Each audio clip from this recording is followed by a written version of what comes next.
സംസ്ഥാന നേതൃയോഗത്തിന് പിന്നാലെ ചേർന്ന ബി.ജെ.പി. കോർ കമ്മിറ്റിയിലും മുൻ അധ്യക്ഷന്മാരെ ഒഴിവാക്കി. കെ സുരേന്ദ്രനെയും വി മുരളീധരനെയും ഒഴിവാക്കിയതിന്റെ മാനദണ്ഡം എന്തെന്ന് യോഗത്തിൽ ചോദ്യമുയർന്നു. കോർ കമ്മിറ്റിയിൽ സംസ്ഥാന അധ്യക്ഷൻ രാജീവ് ചന്ദ്രശേഖരനെതിരെ രൂക്ഷ വിമർശനവുമായി ജനറൽ സെക്രട്ടറിമാരായ സി കൃഷ്ണകുമാറും പി സുധീറും രംഗത്തെത്തി. പാർട്ടിയിൽ മുതലാളിത്ത വ്യവസ്ഥ അംഗീകരിക്കാനാകില്ല എന്നാണ് വിമർശനം. അലക്സ് റാം മുഹമ്മദ് വിശദാംശങ്ങളുമായി. അലക്സ് റാം, രൂക്ഷ വിമർശനമാണോ സംസ്ഥാന അധ്യക്ഷന് നേരെ ഉയർന്നു വന്നത്? ഒപ്പം തന്നെ എന്തുകൊണ്ടാണ് ഈ മുതിർന്ന നേതാക്കളെ ഇങ്ങനെ തുടർച്ചയായി തന്നെ ഒഴിവാക്കുന്നത് എന്ന ചോദ്യവും ഉയരുന്നുണ്ടോ? അതിനുള്ള എന്തെങ്കിലും വിശദീകരണമോ മറുപടിയോ ഒക്കെ ലഭിച്ചതായി അറിയാമോ?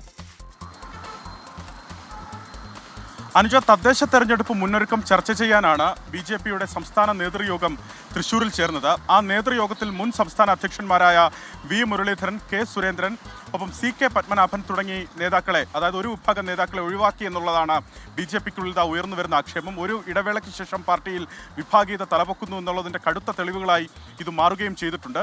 കെ സുരേന്ദ്രനെയോ വി മുരളീധരനെയോ ഈ സംസ്ഥാന നേതൃയോഗത്തിലേക്ക് ക്ഷണിച്ചിട്ടുമില്ല. കാരണം ഇവർ മുന്നത്തെ ടീമുകളിൽ ഇരുന്ന സംസ്ഥാന അധ്യക്ഷന്മാരാണ്. 4, 5, 6 വർഷങ്ങളിൽ സംസ്ഥാനത്ത് ബി ജെ പി നയിച്ച നേതാക്കളാണ്. ഇവർക്കുള്ള അയോഗ്യത എന്താണ് എന്നുള്ളതാണ് ഇപ്പോൾ കോർ കമ്മിറ്റിയിൽ ഉയർന്ന ചോദ്യം. ഈ നേതൃയോഗത്തിന് തൊട്ടു പിന്നാലെയാണ് ഈ കോർ കമ്മിറ്റി യോഗം ചേർന്നത്. അവൈലബിൾ കോർ കമ്മിറ്റി ആണെന്നുള്ള വിശദീകരണമാണ് പാർട്ടി നൽകുന്നത്, അതായത് നേതൃത്വം നൽകുന്നത്. പക്ഷേ ഇതിലേറ്റവും പ്രധാനപ്പെട്ട കാര്യം, ഈ ഒരു കോർ കമ്മിറ്റിയിൽ പോലും മുൻ അധ്യക്ഷന്മാരായ, അതായത് രാജീവ് ചന്ദ്രശേഖരന് തൊട്ട് മുമ്പിരുന്ന അധ്യക്ഷന്മാർക്ക് ക്ഷണമുണ്ടാകേണ്ടതാണ്, അവർ പങ്കെടുക്കേണ്ടതാണ്. കോർ കമ്മിറ്റിയിൽ അതിലെ അംഗങ്ങളാണ് കെ സുരേന്ദ്രനും വി മുരളീധരനും സി കെ പത്മനാഭനും അടക്കമുള്ള നേതാക്കൾ. അവരെ കോറിലും ക്ഷണിക്കാത്തതിനെതിരെ വലിയ വിമർശനമാണ് ഇതിൽ ഉയർന്നിട്ടുള്ളത്. ഈ കോർ കമ്മിറ്റിയിൽ രാജീവ് ചന്ദ്രശേഖരന്റെ ഈ നിലപാടിനെതിരെ പാർട്ടിയുടെ ജനറൽ സെക്രട്ടറിമാരായ സി കൃഷ്ണകുമാറും പി സുധീറും ആഞ്ഞടിച്ചു എന്നുള്ളതാണ് നമുക്ക് ലഭിക്കുന്ന വിവരം.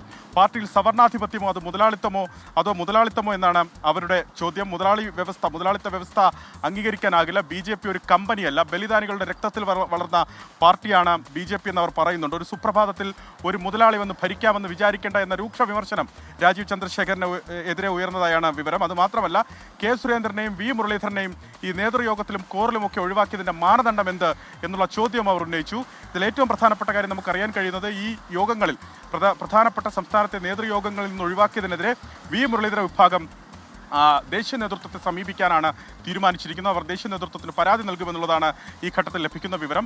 പുതിയ സംസ്ഥാന അധ്യക്ഷനെ പി കെ കൃഷ്ണദാസ് വിഭാഗം ഹൈജാക്ക് ചെയ്തു എന്നാണ് വി മുരളീധര വിഭാഗത്തിന്റെ ആരോപണം. മുന്തിയ പരിഗണന പി കെ കൃഷ്ണദാസ് വിഭാഗത്തിനും അല്ലെങ്കിൽ P K Krishnadas M T Ramesh വിഭാഗത്തിന് ലഭിക്കുന്നു എന്നാണ് മുരളീധര വിഭാഗം ആരോപിക്കുന്നത്. അനുജ, അതാണ് ബി.ജെ.പിയിലെ രൂക്ഷമായ വിഭാഗീയത, അതിന്റെ പ്രതിഫലനങ്ങൾ ഇപ്പോൾ കണ്ടുകൊണ്ടിരിക്കുന്നത്. നേതൃയോഗത്തിന് പിന്നാലെ ചേർന്ന ബി.ജെ.പി. കോർ കമ്മിറ്റിയിലും മുൻ അധ്യക്ഷന്മാരെ ഒഴിവാക്കി. കെ സുരേന്ദ്രൻ, വി മുരളീധരൻ എന്നിവരെ ഒഴിവാക്കിയതിന്റെ മാനദണ്ഡം എന്താണ് എന്ന യോഗത്തിൽ ചോദ്യമുയർന്നു.